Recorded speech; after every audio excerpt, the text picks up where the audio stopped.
UP की news में आपका स्वागत है। आइए जानते हैं आज की प्रमुख 25 खबरें। मुख्यमंत्री योगी आदित्यनाथ ने कहा कि कुछ लोग गाय का दूध तो लेते हैं लेकिन बाद में उन्हें सड़कों पर बेसहारा छोड़ देते हैं। इसके बाद वही लोग आवारा पशुओं की समस्या को लेकर सरकार पर सवाल उठाते हैं। उन्होंने कहा कि गौवंश की देखभाल केवल सरकार की ही नहीं बल्कि समाज और पशुपालकों की भी जिम्मेदारी है। सरकार गौ संरक्षण और गौशालाओं के संचालन के लिए लगातार प्रयास कर रही है, लेकिन इसके लिए जन सहयोग भी आवश्यक है।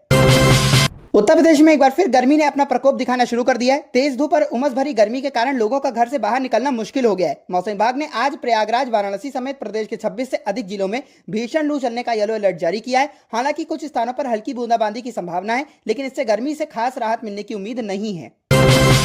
समाजवादी पार्टी के राष्ट्रीय अध्यक्ष अखिलेश यादव ने कहा कि किसी भी मामले की जांच की प्रगति को लेकर प्रतिदिन ब्रीफिंग होनी चाहिए। उन्होंने आरोप लगाया कि भाजपा सरकार में बढ़ते भ्रष्टाचार के कारण जनता का एसआईटी जैसी जांच एजेंसियों पर भी जरा सा भी भरोसा नहीं बचा है। अखिलेश यादव ने कहा कि पारदर्शिता और जवाबदेही सुनिश्चित करने के लिए जांच से जुड़ी जानकारियां नियमित रूप से सार्वजनिक की जानी चाहिए।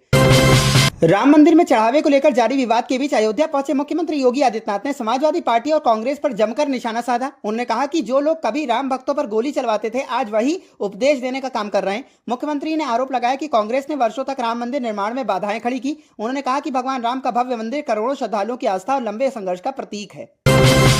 नोएडा से चोरी की एक चौंकाने वाली घटना सामने आई है। शुक्रवार तड़के एक मंदिर में घुसे चोरों ने सबसे पहले दान पात्र को खोलने की काफी कोशिश की, लेकिन जब वे इसमें सफल नहीं हो सके तो मंदिर में रखा पूजा पाठ का सामान ही अपने साथ ले गए। चोर घी, दिए और धार्मिक अनुष्ठानों में इस्तेमाल होने वाली कई अन्य वस्तुएं चुरा के ले गए। घटना की सूचना मिलने के बाद पुलिस ने जांच शुरू कर दी है और आसपास लगे सीसीटीवी कैमरों की फुटेज खंगालनी शुरू कर दी है। आगरा में एक महिला पर फर्जी आधार कार्ड और अन्य दस्तावेजों के सहारे एक युवक से शादी करने का आरोप लगा। शिकायत के मुताबिक महिला ने युवक के पिता की पैतृक जमीन हड़पने का भी प्रयास किया और झूठी प्राथमिकी दर्ज कराकर परिवार को परेशान किया। मामले की सुनवाई के बाद अदालत के आदेश पर थाना एतमददौला में एफआईआर दर्ज की गई। पुलिस आरोपों की जांच कर रही है और साक्ष्यों के आधार पर आगे की कार्रवाई की जाएगी। काशी रामनगर में भीषण गर्मी के बीच लंबे समय तक बिजली कटौती और बार बार हो रही ट्रिपिंग से लोगों का गुस्सा फूट पड़ा। नाराज नागरिकों ने बिजली घर का घेराव कर जमकर विरोध प्रदर्शन किया। अधिकारियों के मुताबिक 33 केवी लाइन के केबल बॉक्स में आई खराबी और ओवरलोडिंग के चलते बिजली आपूर्ति बाधित रही। टाउन हॉल, दुर्गानगर समेत कई इलाकों में पूरी रात बिजली गुल रहने से लोगों को भारी परेशानियों का सामना करना पड़ा और पेयजल संकट भी गहरा गया।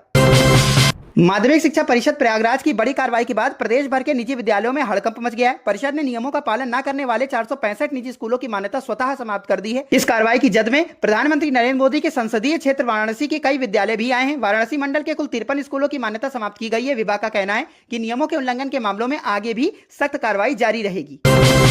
ग्रेटर नोएडा में एक हरियाणवी डांसर का कथित तौर पर गाली गलौज करते हुए वीडियो सोशल मीडिया पर तेजी से वायरल हो रहा है। बताया जा रहा है कि वीडियो 3 से 4 दिन पुराना है, जिसमें डांसर 2 लोगों के साथ बहस करती और अभद्र भाषा का इस्तेमाल करती नजर आ रही है। आरोप है कि कुछ लोगों ने उनके साथ फोटो खिंचवाने का अनुरोध किया था, जिससे वह नाराज हो गई और कथित तौर पर गाली गलौज करने लगी। वीडियो वायरल होने के बाद इस मामले को लेकर तरह तरह की चर्चाएं शुरू हो गई हैं। हालांकि वीडियो की परिस्थितियों और लगाए गए आरोपों की स्वतंत्र रूप से पुष्टि होना अभी बाकी है। छपरा और आनंद विहार टर्मिनल्स के बीच संचालित होने वाली विशेष ट्रेन आज से शुरू हो रही है। यह ट्रेन लखनऊ समेत कई प्रमुख स्टेशनों पर ठहराव करेगी, जिससे यात्रियों को यात्रा में अधिक सुविधा मिलेगी। इस नई रेल सेवा की शुरू होने से पूर्वांचल और राजधानी लखनऊ के लोगों के लिए दिल्ली की यात्रा और आसान हो जाएगी। रेलवे का मानना है कि इस ट्रेन के संचालन से यात्रियों की बढ़ती मांग पूरी होगी और क्षेत्रीय रेल संपर्क को भी मजबूती मिलेगी।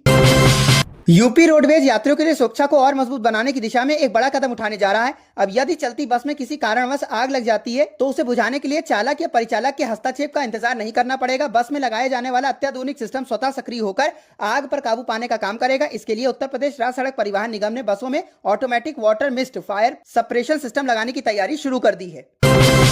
राम मंदिर चढ़ावा विवाद को लेकर उत्तर प्रदेश की राजनीति में बयानबाजी तेज हो गई है। मुख्यमंत्री योगी आदित्यनाथ के अयोध्या दौरे और उनके बयान के बाद समाजवादी पार्टी अध्यक्ष अखिलेश यादव ने सोशल मीडिया के जरिए अपनी प्रतिक्रिया दी है। अखिलेश यादव ने मामले की जांच और पूरे घटनाक्रम को लेकर कई सवाल उठाए। वहीं मुख्यमंत्री योगी आदित्यनाथ ने कहा कि एसआईटी निष्पक्ष जांच कर रही है और सच्चाई जल्द सामने आ जाएगी। दोनों नेताओं के बयानों के बाद राम मंदिर चढ़ावा विवाद एक बार फिर सियासी बहस का केंद्र बन गया है। अब सभी की नजरें एसआईटी की जांच रिपोर्ट पर टिकी है, जिससे पूरे मामले की तस्वीर साफ हो सकेगी। नीट री एग्जाम 2026 को लेकर लखनऊ में विशेष तैयारियां की गई हैं। राष्ट्रीय परीक्षा एजेंसी और जिला प्रशासन ने परीक्षा केंद्रों पर सुरक्षा और व्यवस्थाओं को और मजबूत कर दिया है। अभ्यर्थियों को सलाह दी गई है कि वे समय से पहले परीक्षा केंद्र पहुंचे और अपने एडमिट कार्ड व जरूरी दस्तावेज साथ लेकर जाएं। परीक्षा केंद्रों पर कड़ी जांच और विशेष निगरानी की व्यवस्था की गई है। प्रशासन ने पेयजल, यातायात और अन्य सुविधाओं के लिए खास इंतजाम किए ताकि छात्रों को किसी तरह की परेशानी का सामना न करना पड़े। 21 जून को होने वाले री नीट एग्जाम से पहले अभ्यर्थियों के लिए यह अपडेट बेहद महत्वपूर्ण माना जा रहा है। उत्तर प्रदेश की राजनीति में बयानबाजी का दौर तेज हो गया है। सुबसपा प्रमुख और मंत्री ओम प्रकाश राजभर ने समाजवादी पार्टी के वरिष्ठ नेता शिवपाल यादव को खुली चुनौती देते हुए कहा कि अगर दम है तो जहूराबाद सीट से चुनाव लड़कर दिखाएं। ओम प्रकाश राजभर ने इस दौरान अखिलेश यादव पर भी निशाना साधते हुए समाजवादी पार्टी की राजनीति पर सवाल उठाए। राजभर के इस बयान के बाद प्रदेश की सियासत में नया घमासान शुरू हो गया है और दोनों दलों के नेताओं के बीच आरोप प्रत्यारोप का दौर तेज हो गया है। 2027 विधानसभा चुनाव से पहले नेताओं की यह बयानबाजी राजनीतिक माहौल को और गर्माती नजर आ रही है। मऊ में ट्रेन उद्घाटन कार्यक्रम के दौरान शुरू हुआ विवाद अब सियासी घमासान में बदल गया है। समाजवादी पार्टी के सांसद राजीव राय ने ऊर्जा मंत्री एके शर्मा के बयान पर तीखी प्रतिक्रिया देते हुए पुलिस और प्रशासन पर गंभीर आरोप लगाए। राजीव राय ने दावा किया कि कार्यक्रम के दौरान जनप्रतिनिधियों का अपमान किया गया और पूरे घटनाक्रम में प्रशासन की भूमिका पर भी सवाल खड़े किए गए। वहीं इस मामले को लेकर भाजपा और सपा के बीच आरोप प्रत्यारोप का दौर तेज हो गया है और दोनों दल एक दूसरे को जिम्मेदार ठहरा रहे हैं। मऊ में हुए इस विवाद के बाद प्रदेश की राजनीति में नया सियासी संग्राम छिड़ गया है और मामले को लेकर बयानबाजी लगातार जारी है।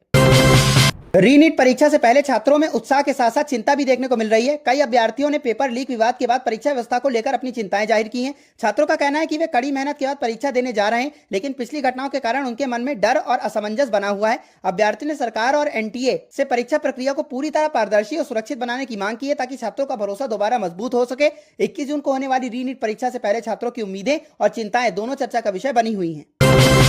बहुजन समाज पार्टी के प्रदेश अध्यक्ष विश्वनाथ पाल का कथित स्टिंग वीडियो वायरल होने के बाद यूपी की राजनीति में हलचल तेज हो गई है। वीडियो में चुनावी टिकट और पार्टी सुप्रीमो मायावती से मुलाकात के बदले पैसे मांगने के आरोप लगाए गए हैं।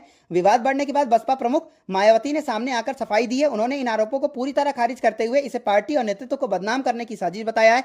मायावती ने कहा कि बसपा के खिलाफ चुनाव से पहले जानबूझकर भ्रम फैलाने की कोशिश की जा रही है और पार्टी अपने मिशन 2027 पर पूरी मजबूती से काम कर रही है। स्टिंग वीडियो के सामने आने के बाद यह मामला अब प्रदेश की राजनीति में चर्चा का बड़ा विषय बन गया है। राम मंदिर चढ़ावा विवाद के बीच ज्योतिर्मठ के शंकराचार्य स्वामी अभिमकुटेशानंद ने मुख्यमंत्री योगी आदित्यनाथ के रुख का समर्थन किया है। उन्होंने कहा कि मामले की निष्पक्ष जांच के लिए उठाए गए कदम उचित हैं। शंकराचार्य ने कहा कि अगर किसी पर गंभीर आरोप लगते हैं तो जांच पूरी होने तक पारदर्शिता और निष्पक्षता बनाए रखना जरूरी है। उन्होंने यह भी कहा कि सच्चाई सामने आने तक किसी निष्कर्ष पर नहीं पहुंचना चाहिए और जांच प्रक्रिया को पूरा समय दिया जाना चाहिए। राम मंदिर चढ़ावा विवाद के बीच शंकराचार्य के इस बयान ने राजनीतिक और धार्मिक हलकों में नई चर्चा को जन्म दे दिया है। नीट 2026 के अभ्यर्थियों के लिए बड़ी राहत की खबर है। भारतीय रेलवे ने 21 जून को गोरखपुर और लखनऊ के बीच 4 अनारक्षित स्पेशल ट्रेनों के संचालन का फैसला किया है। इन विशेष ट्रेनों में कुल 12 कोच लगाए गए हैं ताकि परीक्षा देने जा रहे छात्रों को समय पर परीक्षा केंद्र तक पहुंचने में किसी तरह की परेशानी ना हो। रेलवे प्रशासन का कहना है कि बढ़ती भीड़ को देखते हुए यह विशेष व्यवस्था की गई है जिससे अभ्यर्थियों और उनके परिजनों को यात्रा में सुविधा मिल सके। नीट री एग्जाम से पहले रेलवे की इस पहल को छात्रों के लिए बड़ी राहत माना जा रहा है। उत्तर प्रदेश में रियल एस्टेट कारोबार से जुड़े एजेंटों के लिए बड़ा बदलाव किया गया है। यूपी रेरा ने नया नियम लागू करते हुए सभी पंजीकृत रियल एस्टेट एजेंटों के लिए 3 महीनों में कारोबार और लेन देन की रिपोर्ट जमा करना अनिवार्य कर दिया है। नियम के मुताबिक तिमाही समाप्त होने के 15 दिनों के भीतर रिपोर्ट जमा करनी होगी। ऐसा नहीं करने पर संबंधित तिमाही के लिए 10,000 रुपए का जुर्माना लगाया जाएगा। यूपी रेरा का कहना है कि इस व्यवस्था से रियल एस्टेट सेक्टर में पारदर्शिता बढ़ेगी और ग्राहकों के हितों की बेहतर सुरक्षा हो सकेगी। नई व्यवस्था के तहत एजेंटों को अपने लेन देन और अन्य जरूरी रिकॉर्ड भी निर्धारित समय तक सुरक्षित रखने होंगे। पेट्रोल और डीजल की कीमतों में राहत का इंतजार कर रहे लोगों के लिए केंद्रीय पेट्रोलियम मंत्री हरदीप सिंह पुरी का बड़ा बयान सामने आया है। सोनभद्र दौरे के दौरान हरदीप सिंह पुरी ने साफ कहा कि फिलहाल पेट्रोल और डीजल के दाम घटाने की कोई योजना नहीं है। उन्होंने कहा कि भारत में ईंधन की कीमतें कई देशों की तुलना में पहले से ही संतुलित हैं। केंद्रीय मंत्री ने यह भी भरोसा दिलाया कि देश में कच्चे तेल और गैस का पर्याप्त भंडार मौजूद है और ऊर्जा आपूर्ति को लेकर किसी तरह की चिंता की जरूरत नहीं है। ऐसे में फिलहाल आम लोगों को पेट्रोल और डीजल की कीमतों में किसी तत्काल राहत की उम्मीद नहीं दिख रही है। कानपुर को जल्द ही बड़ी विकास परियोजनाओं की सौगात मिल सकती है। प्रधानमंत्री नरेंद्र मोदी का कानपुर दौरा जून के अंत या जुलाई की शुरुआत में प्रस्तावित माना जा रहा है। मीडिया रिपोर्ट्स के मुताबिक इस दौरान प्रधानमंत्री लखनऊ कानपुर एक्सप्रेसवे और कानपुर सेंट्रल से नौबस्ता तक मेट्रो के नए सेक्शन का उद्घाटन कर सकते हैं। इसके अलावा शहर की अन्य महत्वपूर्ण परियोजनाओं का भी लोकार्पण और शिलान्यास होने की संभावना जताई जा रही है। प्रधानमंत्री के संभावित दौरे को लेकर प्रशासनिक तैयारियां तेज हो गई हैं और कानपुर में हलचल बढ़ गई है। उत्तर प्रदेश में कनेक्टिविटी को और मजबूत करने के लिए नया ग्रीनफील्ड एक्सप्रेसवे बनाया जा रहा है। इसके साथ ही कानपुर और उन्नाव के बीच गंगा नदी पर एक नया पुल भी बनाया जाएगा। मुख्यमंत्री योगी आदित्यनाथ ने कहा, इस परियोजना से लोगों को लखनऊ को बाईपास कर दिल्ली और प्रयागराज की ओर बेहतर और तेज संपर्क मिलेगा। सरकार का दावा है कि एक्सप्रेसवे के आसपास इंडस्ट्रियल क्लस्टर और डिफेंस कॉरिडोर विकसित किए जाएंगे जिससे स्थानीय युवाओं के लिए रोजगार के नए अवसर पैदा होंगे। नई सड़क और पुल परियोजनाओं से उन्नाव और आसपास के जिलों के विकास को बड़ी रफ्तार मिलने की उम्मीद जताई जा रही है। उत्तर प्रदेश में भीषण गर्मी के बीच मौसम को लेकर राहत भरी खबर सामने आई है। मौसम विभाग के अनुसार 23 से 24 जून के बीच प्रदेश में एक बार फिर बारिश का दौर शुरू हो सकता है। पूर्वी उत्तर प्रदेश के कई जिलों में तेज हवाओं, गरज चमक और बारिश को लेकर चेतावनी जारी की गई है। इसके साथ ही कुछ इलाकों में बिजली गिरने की आशंका भी जताई गई है। मौसम विभाग का कहना है कि बारिश शुरू होने के बाद तापमान में गिरावट आएगी और लोगों को उमस और गर्मी से राहत मिलेगी। ऐसे में प्रदेश के लोगों को अगले कुछ दिनों तक मौसम के बदलते मिजाज को देखते हुए सतर्क रहने की सलाह दी गई है। बागपत में मस्जिद पर बुलडोजर कार्रवाई को लेकर बड़ा मामला सामने आया। रामपुर खामपुर गांव में सरकारी जमीन पर बने कथित अवैध निर्माण को हाई कोर्ट के आदेश के बाद प्रशासन ने ध्वस्त कर दिया। कार्रवाई के दौरान पूरे इलाके में भारी पुलिस बल और पीएससी की तैनाती की गई। सुरक्षा व्यवस्था इतनी कड़ी थी कि आसपास की इमारतों की छतों पर भी पुलिसकर्मी निगरानी करते नजर आए। प्रशासन का कहना है कि यह कार्रवाई न्यायालय के निर्देशों के तहत की गई है और पूरे अभियान के दौरान कानून व्यवस्था पूरी तरह सामान्य रही। इस कार्रवाई के बाद बागपत में सुरक्षा व्यवस्था बढ़ा दी गई और पूरे घटनाक्रम पर प्रशासन की नजर बनी हुई है। उत्तर प्रदेश के ललितपुर जिले को बड़ी सौगात मिलने जा रही है। मुख्यमंत्री योगी आदित्यनाथ ने प्रदेश के पहले फार्मा पार्क की निर्माण की घोषणा करते हुए कहा कि इससे बुंदेलखंड क्षेत्र में औद्योगिक विकास को नई रफ्तार मिलेगी। सरकार का दावा है कि इस परियोजना से दवा निर्माण क्षेत्र को बढ़ावा मिलेगा और स्थानीय युवाओं के लिए हजारों रोजगार के अवसर पैदा होंगे।